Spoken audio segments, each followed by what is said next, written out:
Good morning students. आज जो हम टॉपिक पढ़ेंगे वो टॉपिक पढ़ेंगे आप हाइड्रोजन स्पेक्ट्रम। बहुत ही इंपॉर्टेंट टॉपिक है हाइड्रोजन स्पेक्ट्रम और बहुत सारे क्वेश्चंस, चाहे आप नीट का एग्ज़ाम दे रहे हैं, चाहे सीबीएसई का एग्ज़ाम दे रहे हैं, चाहे हम किसकी बात कर रहे हैं, मेंस की या एडवांस की बात कर रहे हैं, हाइड्रोजन स्पेक्ट्रम से क्वेश्चन आने ही आने। तो सबसे पहले हम बात कर लेते हैं एक्चुअल में हाइड्रोजन स्पेक्ट्रम होता क्या है। तो हाइड्रोजन स्पेक्ट्रम की एक्चुअल में कुछ चीज़ें मैं आपको बताने वाला हूँ। तो चीज़ें कौन कौन सी उसमें सबसे पहले है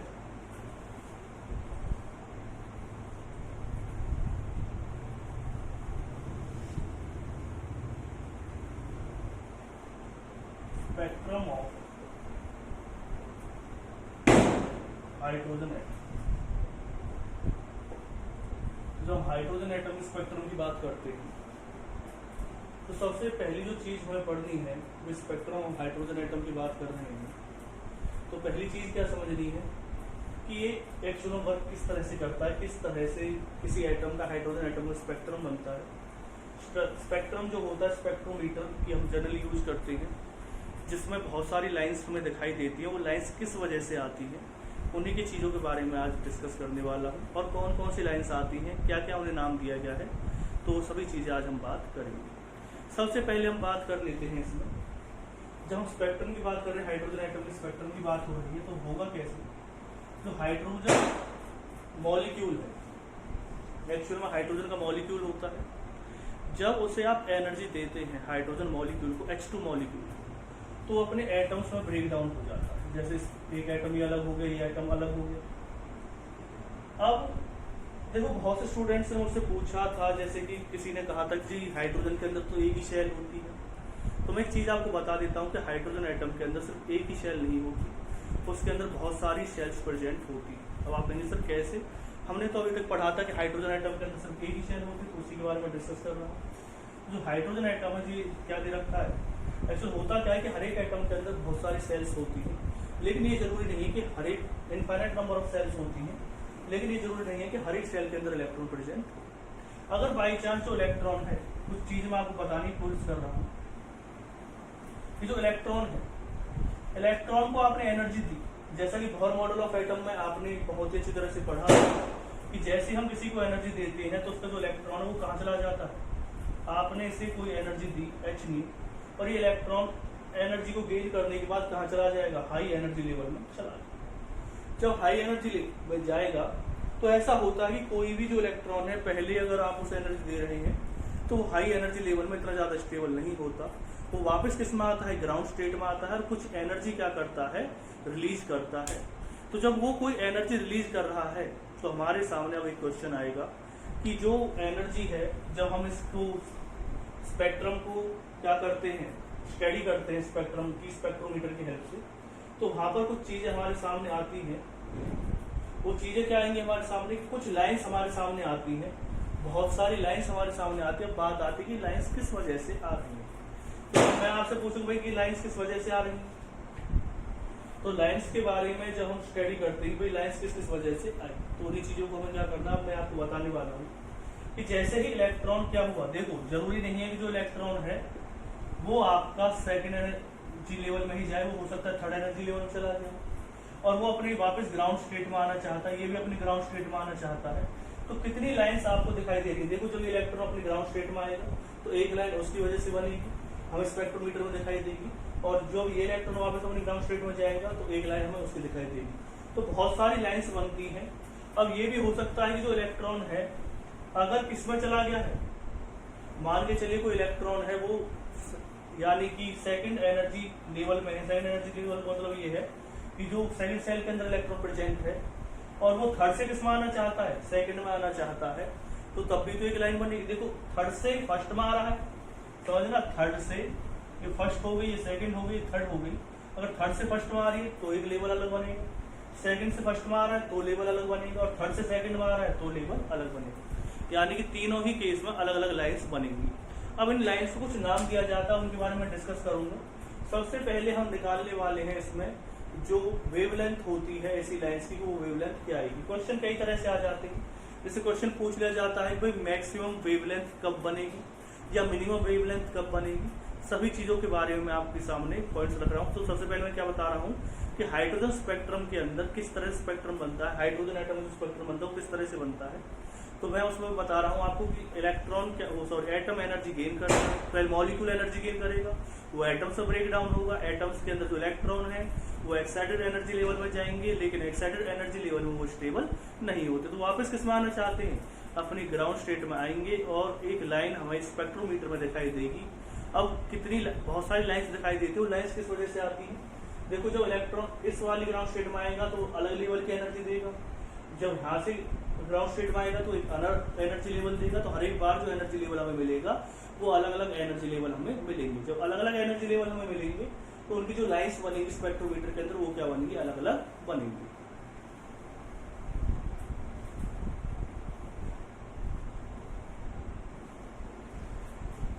अब बात आती है कि जब अलग अलग लाइन्स बन रही हैं तो अब आते हैं हम किस तरह से क्या क्या चीजें, किस तरह से क्वेश्चंस आएंगे। तो मैंने आपको बता दिया कि भाई लाइन्स किस वजह से बन रही है।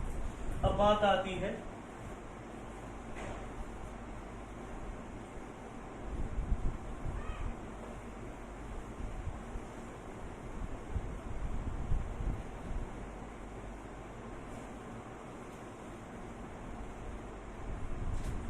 सबसे पहले हम बात कर लेते हैं इसमें कौन से पॉइंट पे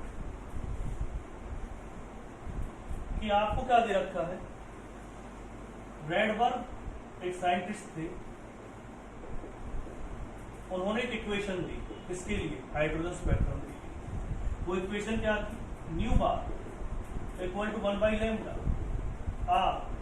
RH, फिर उन्होंने क्या बताया था, जेड का स्क्वायर 1/n1 का स्क्वायर माइनस 1/n2 का स्क्वायर। तो जो इक्वेशन उन्होंने दी है वो क्या दे रखा है, ये क्या है, वेव नंबर,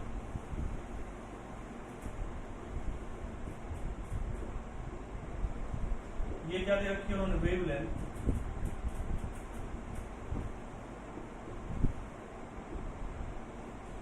और ये इसे क्या कहेंगे हम, रैडबर्ग कांस्टेंट।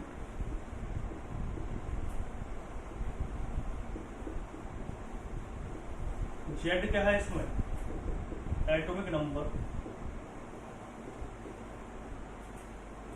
या तो इसे आप आई लिख लो,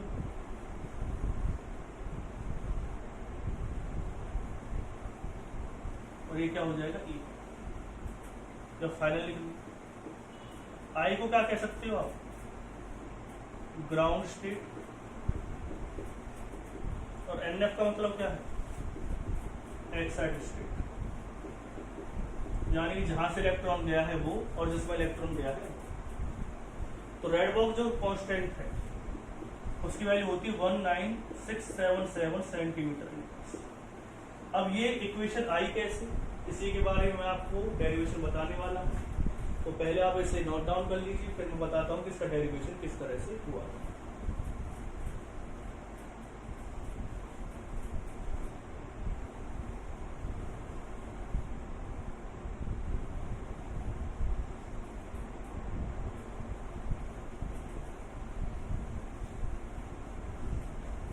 देखिए जब बात आती है डेरिवेशन,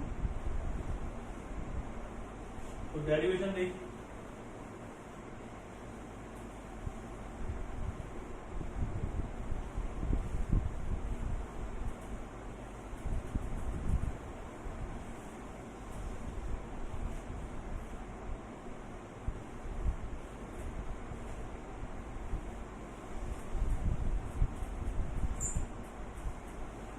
तो मैं किसके बारे में बात करने वाला था आपके सामने।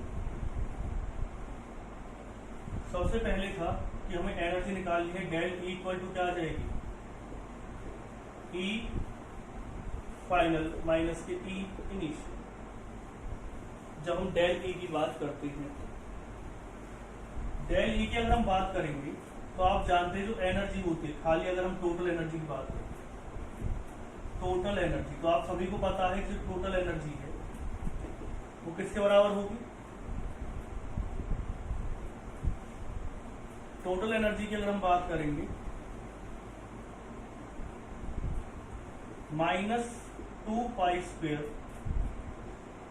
me4, फिर आएगा इसमें k² अपॉन h का स्क्वायर यहाँ पर आ जाएगा जेड का स्क्वायर अपॉन एम का स्क्वायर। ये आपको याद ना हो तो मैंने आपको बताया था फॉर्मूला इसका, जब हमने डेरिवेशन किया था टोटल एनर्जी के लिए, जो मैं आपको बता चुका हूँ बोहर मॉडल ऑफ एटम में, वहां से हमारे पास ये एनर्जी आई थी टोटल एनर्जी। ठीक है, अब आप जानते हैं ये पाई, तो पाई एम क्या होगा, मास ऑफ इलेक्ट्रॉन, ई है चार्ज ऑफ इलेक्ट्रॉन, के क्या है कांस्टेंट, इलेक्ट्रोस्टैटिक कांस्टेंट, एच क्या बताया था प्लैंक कांस्टेंट, जेड क्या बताया था एटॉमिक नंबर, एन क्या बताया था नंबर ऑफ शेल। अब ये सब तो क्या होते हैं कांस्टेंट होते हैं जो चेंज होगा, जेड भी कांस्टेंट होता है अगर एक सेम एटम हम ले रहे हैं, और एन की जो वैल्यू है वो क्या होती रहती है, चेंज होती रहती है। तो अगर हम हाइड्रोजन एटम की बात कर रहे हैं, for hydrogen atom change in energy, तो एनर्जी के अंदर क्या क्या चेंज आएगा, तो देखो डेल ई एफ माइनस क्या लिखा था मैंने ई आई, तो आप इसे इस तरह से लिख सकते हैं माइनस के 2 पाई स्क्वायर एम ई 4 के स्क्वायर अपॉन में क्या आ जाएगा एच का स्क्वायर। और हाइड्रोजन एटम के लिए आप जानते हैं जो एटॉमिक नंबर है जो जेड है, जेड की वैल्यू क्या रहेगी, आप इसे कॉमन लिया है अपने यहाँ पे क्या आ जाएगा एन एफ का स्क्वायर माइनस क्या आ जाएगा एन आई का स्क्वायर। इतना तो आप समझ ही गए होंगे कि अगर आप क्वेश्चन मतलब कि किस तरह से आया है, मैंने दोनों की वैल्यू रखी ई एफ और ई आई की, और उनमें से इस चीज को क्या ले लिया कॉमन ले लिया है, जो भी हमारे पास कांस्टेंट था उसे कॉमन ले लिया है, तो हमारे पास ये वैल्यू आई।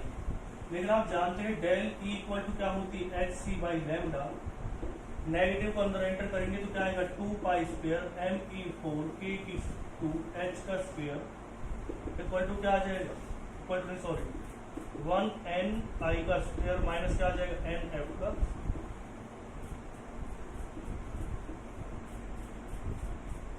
ये वैल्यू आपने लिख ली होगी। अब इससे आगे चलते हैं, इसे आप नोट डाउन कीजिए।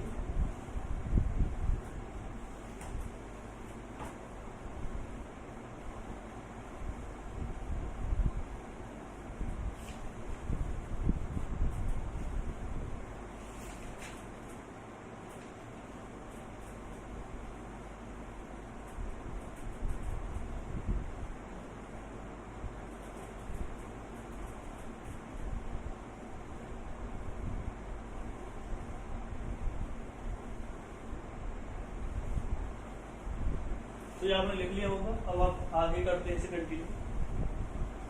आगे जब कंटिन्यू करेंगे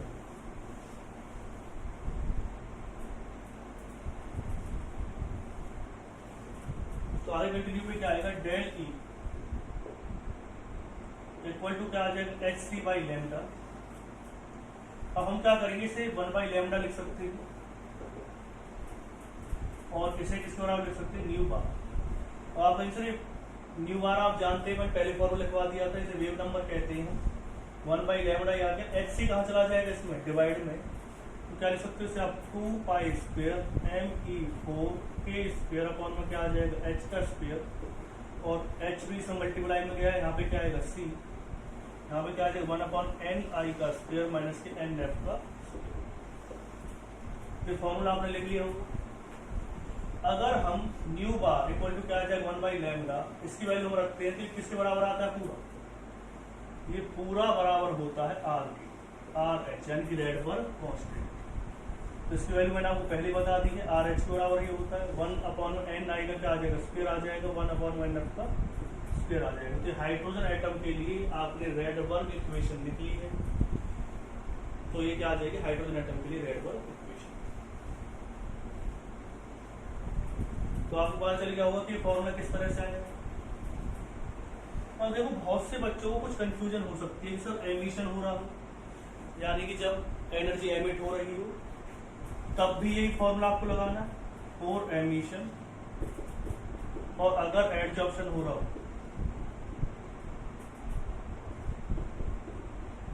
सेम फॉर्मूला हमें लगाना,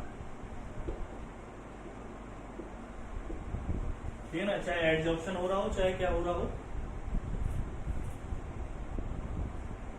एमिशन हो रहा हो, दोनों ही केस में आप सेम फॉर्मूले का यूज करेंगे और आपकी वैल्यू इसके थ्रू आ जाएगी। तो जो मैं आपको बताने की कोशिश कर रहा था कि आप किस तरह से इसके थ्रू क्या निकालेंगे, वेव नंबर निकालेंगे तो मैंने आपको बता दिया है। हाँ भाई, अगर आपसे कहा जाए भी हाइड्रोजन एटम से अलग कोई एटम के लिए अगर आप इस फॉर्मूले को लिखना चाहते हैं तो यहाँ पर बस आपको क्या करना पड़ेगा, यहाँ पर जेड स्क्वायर और लिखना पड़ेगा अगर हाइड्रोजन एटम से अलग, क्योंकि हाइड्रोजन के लिए जेड की वैल्यू एटम नंबर 1 होता है, तो मैंने डायरेक्ट 1 का स्क्वायर लेकर के इस फॉर्मूले को यहाँ पर लिख दिया था। अगर अदर देन हाइड्रोजन अगर हम बात करते हैं, अदर देन हाइड्रोजन, तो क्या आएगा, न्यू बार इक्वल टू क्या आ जाएगा 1 बाई लैम्डा इक्वल टू क्या आ जाएगा आर एच 1/n(i) का स्क्वायर माइनस की n(f) का स्क्वायर इंटू क्या आ जाएगा जेड।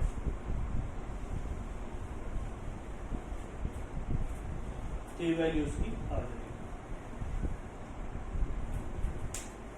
तो उसे नोट डाउन कीजिए।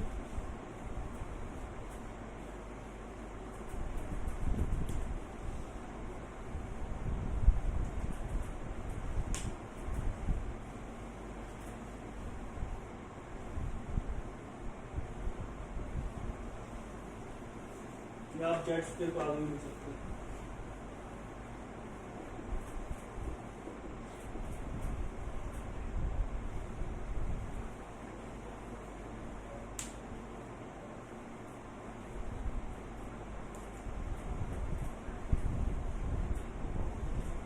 अब आते हैं हम नेक्स्ट पॉइंट पर, किस तरह की लाइंस इसके अंदर आती है।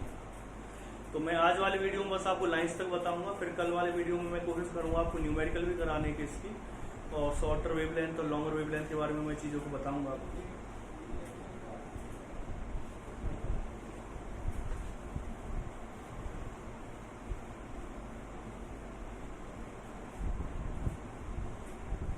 देखिए क्या क्या पॉइंट मैं आपको बताने वाला था इसमें। अब मैं बता रहा वाला था कि कुछ सीरीज में डिवाइड किया गया है।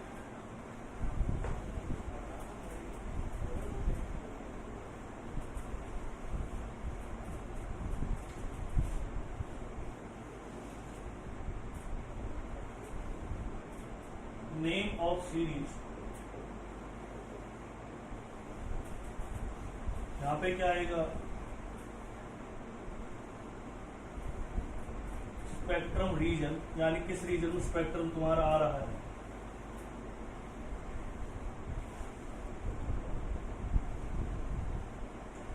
लास्ट में आएगा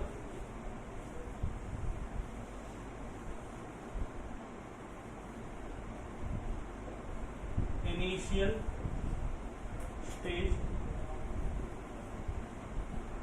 और यहाँ पे आएगी फाइनल स्टेज।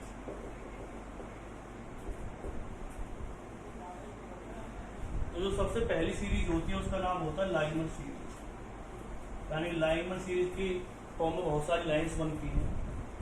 तो वो लाइंस कैसे बनेंगी, स्पेक्ट्रम का रीजन जो होता है इसका होता है अल्ट्रा वायलेट, यानी कि हमें दिखाई ही नहीं देती, सिर्फ हम विजिबल रीजन में देख सकते हैं, अल्ट्रा वायलेट और इंफ्रारेड रीजन में नहीं देख सकते। इनिशियल स्टेज का मतलब क्या है, जो एन आई की वैल्यू वो क्या रहेगी, इसमें 1 रहेगी, और एन फाइनल की वैल्यू क्या हो सकती है 2, 3, 4, 5 और इन्फिनिटी। यानी कि ये वाली सीरीज तब बनेगी जब इलेक्ट्रॉन सेकंड से फर्स्ट में आ रहा हो, थर्ड से फर्स्ट में आ रहा हो, फोर्थ से फर्स्ट में आ रहा हो, फिफ्थ से फर्स्ट में आ रहा हो, तब आप इस वाली सीरीज का यूज कर सकते। दूसरी सीरीज होती है बेलमर सीरीज,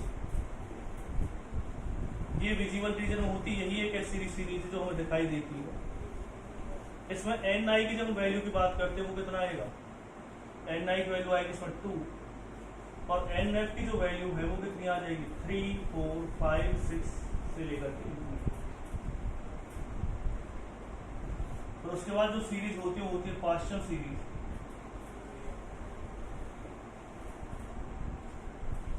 ये इंफ्रारेड रीजन में रहती है।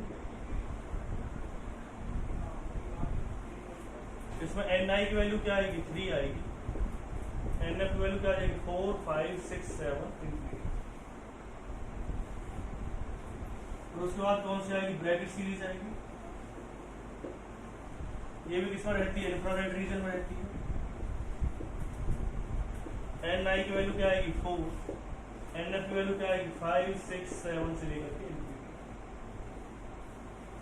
तो उसके बाद कौन सा आएगा, पी फंड सीरीज आएगी।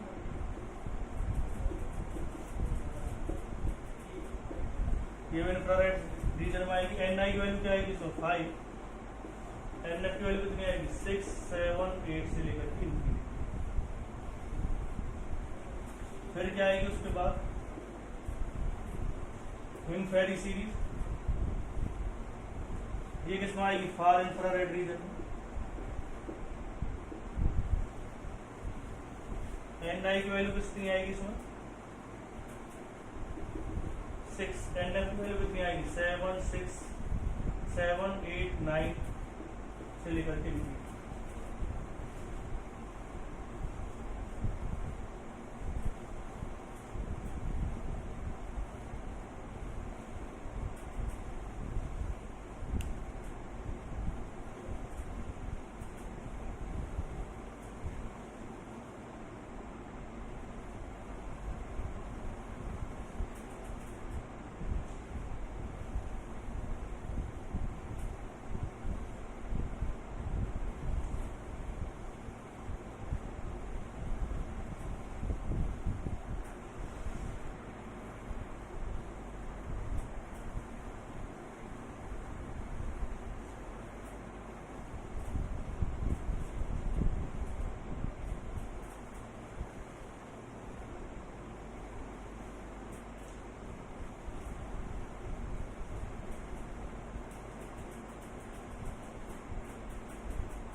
इंफिनिटी सीरीज को मैं एक बार फिर से लिख देता हूँ, बाकी तो आपने नोट डाउन कर लिए होंगे जहां तक है।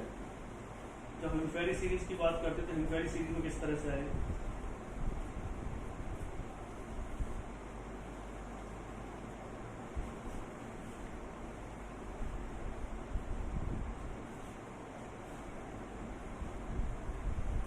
तो देखिए इंफिनिटी सीरीज की एक बार मैं फिर से लिख देता हूँ। ये फार इंफ्रारेड में आती है,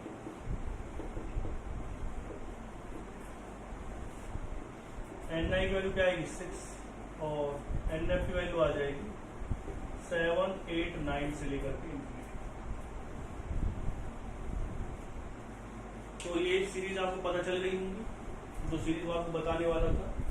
इसके एक दो पॉइंट और मैं बता ही देता हूँ आपको कि भाई किस तरह से हम मैक्सिमम वेवलेंथ निकालेंगे या मिनिमम वेवलेंथ के बारे में बात करेंगे। तो यहाँ पर लिख लिया होगा। तो देखिए सबसे पहले एक दो सीरीज की मैं आपको मैक्सिमम मिनिमम वेवलेंथ निकालने सिखा देता हूँ, बाकी आप खुद ट्राई करें तो आपको और भी चीजें आ जाएंगी, ज्यादा हार्ड नहीं होगी।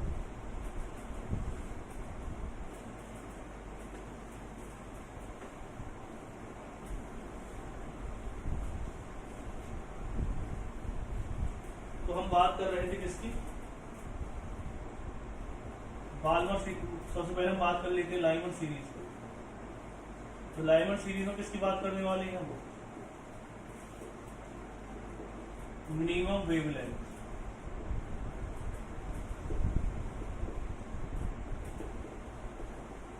लाइन। आज जो हम बात करेंगे किसकी बात करेंगे? इसमें मिनिमम वेवलेंथ की लाइन की बात करेंगे। तो मिनिमम वेवलेंथ की जो लाइन है वो किस तरह से आएगी उसमें?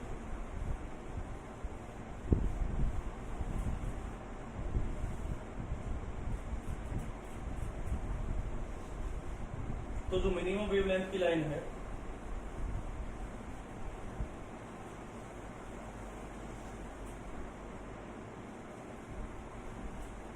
अगर हम मिनिमम वेवलेंथ की लाइन की बात करेंगे तो मिनिमम जो वेवलेंथ की लाइन है वो स्टार्ट होगी जैसे कैसे निकालना? फॉर्मूला आप जानते ही, 1 बाई लैम्डा इक्वल टू क्या आ जाएगा? आर एच 1 अपॉन एन आई का स्क्वायर, एन एफ का स्क्वायर, और यहाँ पे क्या आ जाएगा? जेड का स्क्वायर।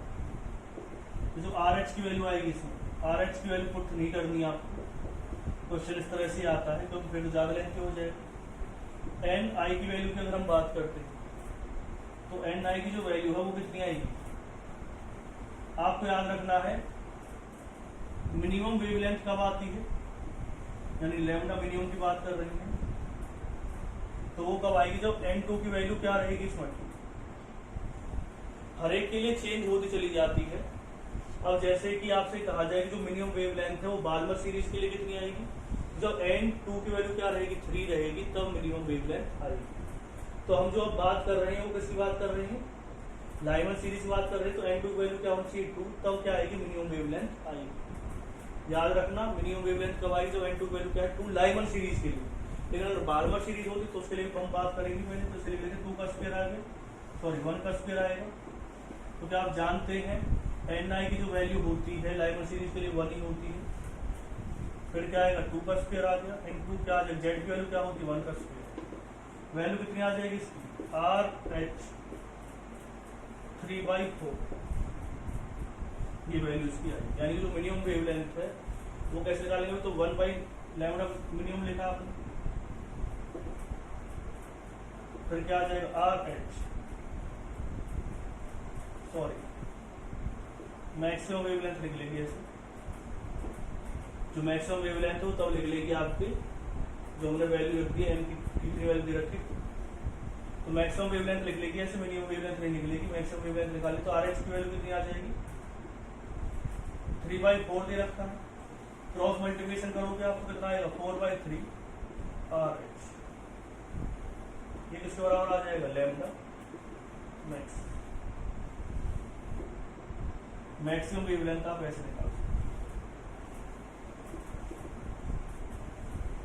तो पता चल गया मैक्सिमम वेवलेंथ के लिए आपको क्या देखना है, n2 की वैल्यू देखनी। जैसे कि लाइमन सीरीज के लिए 2 है तो बार के लिए क्या हो जाएगी 3, क्योंकि उसमें इलेक्ट्रॉन किससे आता है 3 से स्टार्ट होता है। यानी जो मिनिमम वैल्यू होती है n2 की, जो मिनिमम वैल्यू होती है किसी भी सीरीज के लिए, वो हमें लेनी है किसके लिए मैक्सिमम वेवलेंथ के लिए। जैसे कि बाल्मर के लिए क्या हो जाएगी 3 हो जाएगी, पार्शियल के लिए क्या हो जाएगी 4 हो जाएगी, ब्रैकेट के लिए क्या हो जाएगी 5 हो जाएगी, सॉरी हाँ 5 हो जाएगी, और पी फंड के लिए क्या हो जाएगी 6 हो जाएगी, एम्पायर के लिए क्या हो जाएगी 7। n2 की वैल्यू हमें देखनी होती है, तो ये वैल्यू आ गई इसकी लैम्डा मैक्स।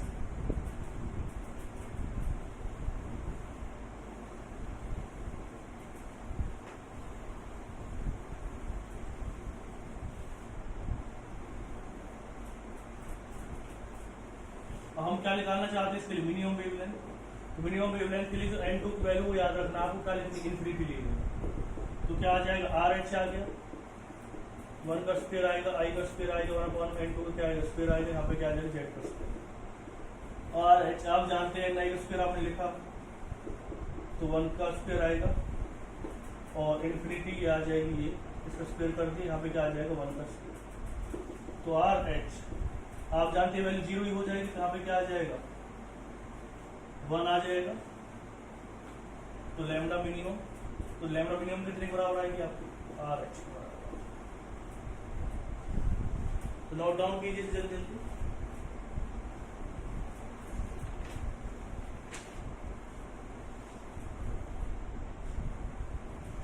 सॉरी 1/में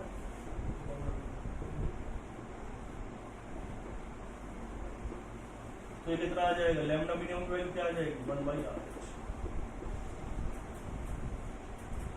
फिर से हम किसके बारे में बात करेंगे,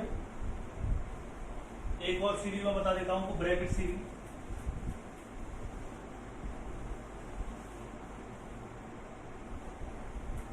ब्रैकेट सीरीज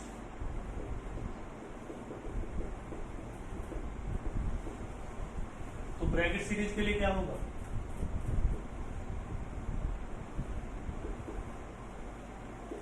1/λ मैक्सिमम n2। अगर हम ब्रैकेट सीरीज की बात करते तो n2 की वैल्यू क्या आ जाएगी इसमें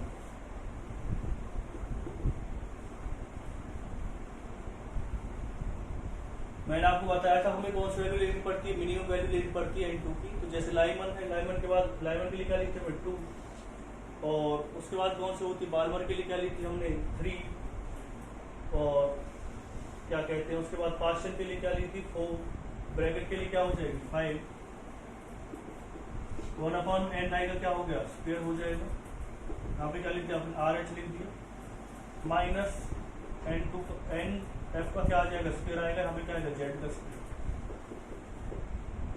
आप जानते हैं इसके लिए इसकी वैल्यू कितनी होती है 4 का स्क्वायर आ जाएगा, यहाँ पे क्या आ जाएगा 5 का स्क्वायर आ जाएगा, 1 का स्क्वायर लिख दिया, RH आ गया 1/16 माइनस 1/25।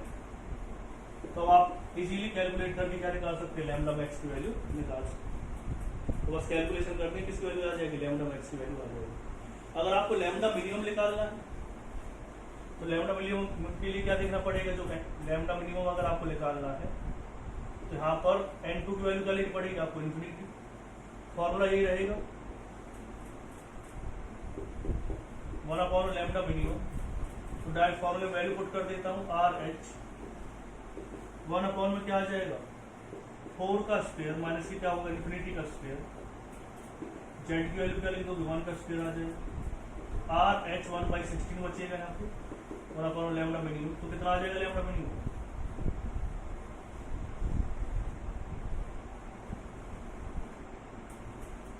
क्रॉस मल्टीप्लिकेशन करेंगे क्या, RH अपॉन में क्या आ रहा है 16 आ रहा है,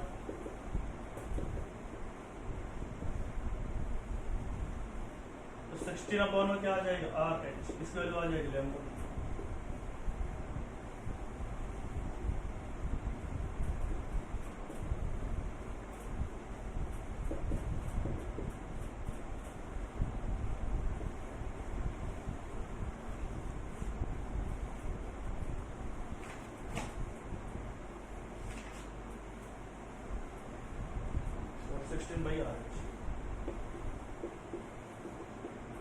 तो कर लेंगे आप इसीलिए क्वेश्चंस को। तो इस तरह से क्वेश्चंस आपको करने हैं, तो ध्यान देना इन क्वेश्चंस पे।